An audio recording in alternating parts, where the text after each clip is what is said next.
तुम्हाला काय दाखवतो तर ऐकची आहे. Don't do this like that. अरे कॉमन मॅन आहे हा. काय उचललं रे? दगड मारतो का काय? याला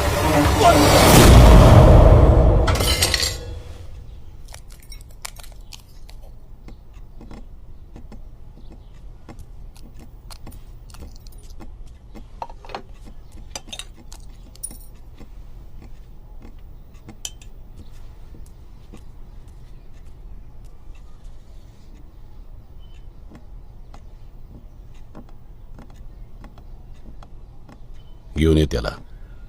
मी बोलतो त्याच्याशी. नाही येणार तो. आपला आदर करतो त्याला देऊचा आदर. बाल्याची पण चूक आहे. मला न सांगता डायरेक्ट मुळेला अटक करायला लावली. दुसरा कोण असता ना आधी तोडावला असता. बघतो काय देऊ इंजेक्शन. भर गणपतीत मारलंय मला आणि मी शांत बसू का? बाहेर लोक हसत असतील माझ्यावर. तू शांत राहा. आपण नुसते शांत राहिलो ना तरी हातभर फाटून येईल त्यांची. मी नाही बसणार शांत. मी घालवणार आहे त्याला. तू बस इथं शांत. अख्ख्या मार्केटमध्ये माझ्याशी असं कोण बोलत नाही. हाब अरे त्या अध्यक्षाला उभं राहायचं इलेक्शनला.